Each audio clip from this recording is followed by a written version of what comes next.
90s kids కానీ ఇప్పుడు generation కూడా మర్చిపోలేని ఒక క్యారెక్టర్ అంటే అమృతరావు. నేను కూడా నాకు అదే ఇష్టం. కానీ ఫస్ట్ 2 ఎపిసోడ్ చేసింది శివాజీ రాజా గారు, నరేష్ గారు. అవి బాగా హిట్ అయినాయి. యాక్చువల్గా ఫస్ట్ డే చేస్తే ఒక ప్రెజర్ అనేది ఉండదు మన పైన. మళ్ళీ మీరు చేస్తున్నప్పుడు థర్డ్ టైం చేస్తున్నప్పుడు ఎలా అనిపించింది మీకు? నేను ఎక్కువ ఆలోచించనండి ఇప్పుడు కూడా. ఇప్పుడు 24 క్రాఫ్ట్స్ ఉన్నాయి సినిమాకి సంబంధించి. టెక్నికల్ కొన్ని ఉంటాయి, ఇప్పుడు కెమెరా కానివ్వండి, సౌండ్ కానివ్వండి, అవి నేర్చుకొని చేయాలి కాబట్టి అందులో వేలు పెట్టను. కానీ నన్ను ఏం చేయమన్నా నేను రెడీ, నో ఆన్సర్ ఉండదు నాకు. ఇప్పుడు నన్ను రాయమని ఎవరైనా అడిగితే నేను ఇప్పుడు పెద్ద చదువుకునే అంటే ఏదో బుక్స్ చదివేసి లిటరేచరు ఆర్ట్ పెద్ద భాషా పరిజ్ఞానం ఇంత లేదండి. ఏదైనా ఒకటి చేయాల్సి వస్తే నేను రైటర్ని అయింది కూడా ఛాలెంజ్ మీదే. అంటే ఎలా అంటే మాట్లాడుతూ నేను ఒక సీన్ కరెక్ట్ చేస్తున్నాను, కరెక్ట్ అంటే ఒక డైలాగ్ గురించి అడుగుతున్నా. ఒక డైరెక్టర్తో మాట్లాడుతున్నప్పుడు 2 అమ్మాయిల సీన్ జరుగుతుంది, నేను పక్కన కూర్చొని నవ్వుతున్నా. ఏం నవ్వుతున్నా అంటే ఆ డైరెక్టర్ ఆ సీన్ రాసినట్టు నాకు తెలియదు. ఏంటండి ఈ సీన్ ఎంత రెడిక్యులస్గా ఉందో, ఎక్కడైనా అమ్మాయిలు ఎలా మాట్లాడుకుంటారా? సో ఆ డైరెక్టర్ లేడీ కోపంగా ఒకసారి చూసి, ఏంటి అమ్మాయిలు ఎలా మాట్లాడతారు నీకు బాగా తెలుసా? అయ్యి భలేవారండి, నాకు అమ్మాయిలు ఎక్కువ ఫ్రెండ్స్, మా ఇంట్లో కజిన్స్ కూడా, విమెన్ పాపులేషన్ ఎక్కువ కజిన్స్లో కూడా. గర్ల్స్ మధ్యలో ఇలాగ ఉంటుంది అంటండి, మరీ ఏదోలా ఉందని. అవునా, అయితే ఎలా ఉంటుంది అని చెప్పనేటప్పటికి అప్పుడు నాకు అర్థమైంది, ఎవరో చెప్పారు. పిచ్చోడా నువ్వు ఎవరితో మాట్లాడుతున్నావు తెలుసా?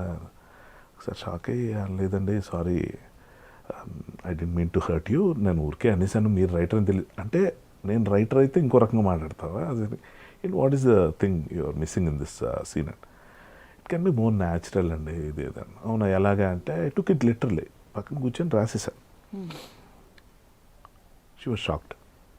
ఏంటి అంటే షాక్డ్ యాజ్ ఇన్ లైక్, అంటే ఆమె ఎక్స్పెక్ట్ చేయలేదు కాబట్టి, నేను గొప్ప సీన్ అని కాదు అక్కడ. బాగానే రాస్తున్నాడు అన్న ఫీలింగ్లో, నువ్వు రాస్తావా అంటే ఏమోనండి ఇప్పుడు రాశాను అన్న. సో అలా మొదలయ్యి కొన్ని ఎపిసోడ్లు రాయి అంటే అలా రైటర్ అయిపోయాను. సో యాక్టింగ్ కూడా అంతే. నేను మ్యూజిక్ ట్రయల్స్లో ఉన్నప్పుడు స్టూడియోల చుట్టూ నా ఫ్రెండ్తో తిరిగేవాడిని. ఆశీర్వాద్ అని నాకు వైజాగ్లో తను సీనియర్, నాకు అతని దగ్గర మ్యూజిక్ జాయిన్ అయ్యా నేర్చుకుందామని. అలా జాయిన్ అయ్యేటప్పటికి ఆయనకు ఆఫర్స్ వచ్చి నువ్వు నాతో పాటు రా అంటే ఇంకా కూలీ పని అనమాట. పెట్లు మోయటం, కేబుల్స్ కనెక్ట్ చేయటం, ఈ టెక్నికల్. బట్ ఏదన్నా I was so excited.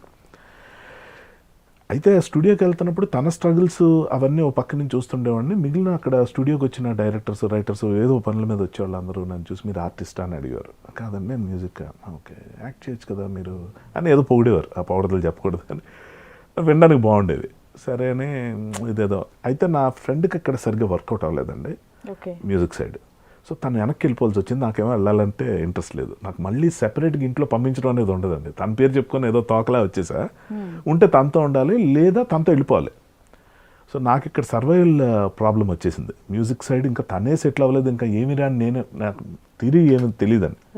So ఎలాగ ఇంకా నేర్చుకుని ఇలా జాయిన్ అయ్యం లేదు, ఇలాంటి డిస్టర్బెన్స్ ఏంటి అనుకున్న టైంలో ఇక్కడ ఉన్న రైటర్స్ వాళ్ళు అడుగుతుండేవారు. శౌరీ గారు అని అప్పుడు ఫేమస్ రైటర్ అండి.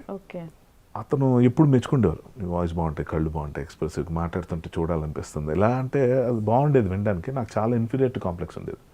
సో ఆయన వెళ్ళి అడిగా, సార్ మీరు ఏదో ఆ రోజు ఏదో అన్నారు, నేను ఇప్పుడు అంటానమ్మా మీరు అసలు చేయొచ్చు కదా, సరే ఏదైనా ఉంటే చెప్పండి అన్న. అక్కడి నుంచి అండి రోజులు కాదండి మినిట్స్, గంటల్లో అయిపోయింది. ఆయన వెంటనే శ్రీకాంత్ ప్రొడక్షన్స్ ఆఫీస్కి వెళ్ళటం, అక్కడ అప్పుడు పేజర్లు ఉండేవి, నా ఫ్రెండ్ పేజర్ నెంబర్, తనకి మెసేజ్ వస్తే నేను వెళ్ళిపోతే సాయంత్రంలోగా yes this fellow selected whatever, చిన్న రోల్ ఏదో ఒకటి. ఓకే, అది అక్కడి నుంచి మిరాకిల్స్ అండి. ఇంకా నేను చెప్తున్నాను కదా, అందుకే ఇందా మీరు అడిగితే ఎలా వచ్చారు అక్కడికి నాకే తెలియదు. ఏదో బస్సు పట్టుకొని, ఏదో ట్రైన్ పట్టుకొని, ఏదో లారీ పట్టుకొని, ఏదో దారిలో లిఫ్ట్ అడిగి, ఇలాంటి జర్నీస్ ఉంటాయి చూడండి. ఇదే మన సినిమాలో చూపిస్తే ఏదో చేస్తారా అనుకుంటే, కానీ నా రియల్ లైఫే చాలా సినిమాటిక్గా ఉంటుంది. సో అలా వచ్చి యాక్టర్ని అయిపోయాను. ఇదేదో ఒక చిన్న సిచ్యువేషన్ వల్ల రైటర్ని అయిపోయాను.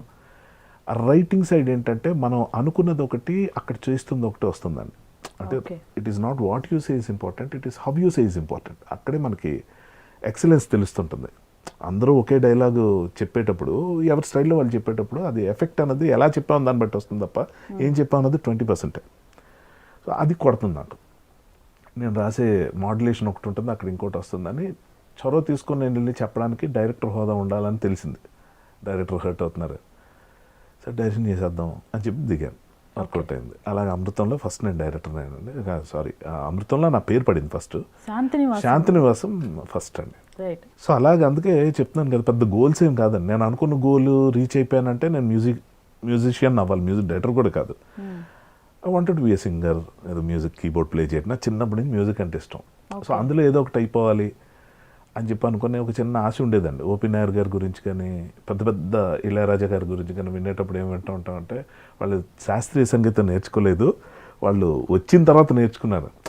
మనం అలా చేసేద్దాం మ్యూజిక్ అని ఒక ఇది ఉండేదండి. But it never happened. Music director అవుదామని వచ్చారు, అది అవ్వలేదు, మిగతావన్నీ అయ్యారు. అన్నీ అవుతున్నా. అందుకే నేను దీన్ని లైఫ్ని సీరియస్గా నేను తీసుకోలేనండి. అదే నాది అచీవ్మెంట్ కింద నేను అనుకోను. ఒక విధంగా చూస్తే అది అవ్వలేకపోయినా కాబట్టి అచీవ్మెంట్ కాదేమో. బట్ ఇక్కడ అంతా ఇంత సక్సెస్ వచ్చేసి అంటే అందరు గుర్తుపట్టి అసలు కనీసం కలగన్న ప్లేస్లో నేను వర్కౌట్ అయిపోతున్నానంటే, ఒకటి ఏంటంటే అండి, సినిమాల్లో ఉండాలి. సో వర్స్ట్ కేస్ సినారియో, ఆ రోజు నా ఫ్రెండ్ చెప్పాను కదా ఆశీర్వాద్ అని, తను వెనక్కి వెళ్ళిపోయే టైంకి నేను ఇక్కడ ఉండాల్సి వచ్చేటప్పుడు అది యాక్టింగ్ కాకపోతే నేను అసిస్టెంట్ డైరెక్టర్నో లేకపోతే ఒక అట్లీస్ట్ లైట్ మ్యాన్ ఏదో ఒకటి అయిపోయి ఉండండి. అంటే అక్కడ ఉండిపోవాలి. ఇక్కడ అది ఏదైనా కావచ్చు, అంటే నేను చేయగలిగే పని అయ్యి ఉండాలి. సో టెక్నికల్ మళ్ళీ లైట్ మ్యాన్ అంటే అదొక పెద్ద జాబు, అంటే అది నేను చేయగలనా, దానికి వచ్చే పేమెంట్ ఏంటి, ఏం ఆలోచించేది కాదు. ఎవరైనా వచ్చి ఆ టైంలో బాబు ఈ లైట్ తీసి అక్కడ పెట్టేస్తాం, అందులో ఎక్సలెంట్ నేను ప్రూవ్ చేసుకుంటా, అదే బాగా చేస్తున్నాడు అని ఐల్ బీ సో. ఎందుకంటే నాకున్న ఇంట్రెస్ట్ అది నాలెడ్జ్ కన్నా. ఓకే. సో పిచ్చ అన్నది బాగా వర్కౌట్ అవుతుంది ఇండస్ట్రీలో, నాకు అప్పుడు అర్థమైంది నా లైఫ్ చూసుకుంటే. ఎవరండి ఫేవరెట్ మ్యూజిక్ డైరెక్టర్ ఎవరు? ఇళయరాజా గారు అండి. ఇంకా దాని గురించి అసలు నేను అంటే ఆలోచించడానికి కూడా ఏం లేదు. ఆయన వల్ల నేను అంటే ఎలాగంటే నా లైఫ్లో చాలా బ్యూటిఫుల్ మూమెంట్స్ అన్నీ ఆయన వల్ల అయ్యాయన్న ఫీలింగ్ నాకు. ఎలా? ఆబ్వియస్గా ప్రతి మనిషికి కన్ఫ్యూజన్స్ ఉంటాయండి, డిస్టర్బెన్స్ ఉంటాయి, ఫెయిల్యూర్స్ ఉంటాయి. వీటన్నిటికీ ఒకటే సమాధానం నాకు ఇళయరాజా అండి. అది ఏంటో ఆ మ్యూజిక్ మ్యూజిక్ అన్న మ్యాజిక్కే. ఒక మనిషి ఎక్కడో ఉండి ఒక చిన్న సౌండ్ క్రియేట్ చేసి ఆయన పాడితే కంపోజ్ చేస్తే ఏంటి ఇదా అనిపిస్తుంది. అసలు ఆయన వాయిస్ నేను నమ్మలేకపోయాడిని. ఆయన రూపాన్ని ఒక రకంగా ఊహించుకోవటం, ఏదో హీరో కృష్ణ గారి లాగా ఉంటాడు అనుకునేవాడిని. నాకు కృష్ణ గారు అంటే ఇష్టం అప్పుడు చిన్నప్పుడు చెప్తున్నా. సో అంటే ఇంత అద్భుతమైన మ్యూజిక్, అంటే మ్యూజిక్ డైరెక్టర్ అన్న టర్మ్స్ తెలియవు కానీ మాట వరకు చెప్తున్నా. సో ఆయన్ని చూసిన తర్వాత అలా లేడే ఆయన. So is not good looking, glamorous, so called మీటర్స్లో లేడు. నెక్స్ట్ వాయిస్ ఏదైనా అద్భుతంగా ఉంటుందంటే ఆయన పాడే పాటలు నాకు పెద్దగా నచ్చేవి కాదు. ఇదేంటి వాయిస్ ఏదో బాలు గారు విని విని విని అది జీర్ణించిపోయి, అంటే బాలు గారి లాగా పాడగలిగి ఇళయరాజా గారిలా మ్యూజిక్ చేయగలిగి చూడడానికి కమల్ హాసన్ లాగా ఉండి కృష్ణ గారి లాగా ఇది నాకు విచిత్రమైన అభిప్రాయాలు. వాటన్నిటిని బ్రేక్ చేసింది లైఫ్ అండ్ అంటే ఏంటంటే లుక్స్తో ఏమి ఉండదు, టాలెంట్ అనేది ఎక్కడి నుంచి వస్తుంది. సో ఎక్కడో పరిచయం లేని వ్యక్తి, అసలు తెలియని వ్యక్తి, ఆయన ఎలా ఉంటాడో కూడా తెలియని వ్యక్తి క్రియేట్ చేస్తున్న ఒక సౌండ్ మన లైఫ్నే మార్చేస్తుంది అన్నది అసలు అద్భుతం. మ్యూజిక్ ఉన్న మ్యాజిక్ అది. మీ ఫేవరెట్ సాంగ్ అండి?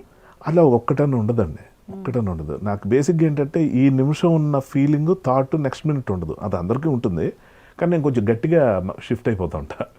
So it depends on my mood అండి. ఆ మినిట్లో ఒక పాట నచ్చింది, సడన్గా ఏదో గుర్తు వస్తుందండి, అది వచ్చినప్పుడు ఆ పాట పెట్టుకున్నాను అనుకోండి, కొంచెం రెడిక్యులస్గా ఉంటుంది వినడానికి. ఒక 40-50 సార్లు లూప్లో వెళ్తూ ఉంటుందండి, కంటిన్యూస్గా అదే ప్లే చేస్తా. దానికి అంటే చెరుకు రసం తెలుసు కదా మీకు ఎలా తీస్తారు, అలాగుంటుందండి నా దగ్గర. నాకు ఏదైనా ఒకటి నచ్చిందని దాని అంత చూసేస్తా, మొత్తం స్క్వీజ్ అవుట్ చేసి ఇంకా రాదు ఇందులోంచి ఒక్క బొట్టు అనేటప్పుడు దాన్ని పక్కన పెట్టి వాటి నెక్స్ట్ అని ఆలోచిస్తా. సో అలా ఫేవరెట్ అని ఏముండదండి.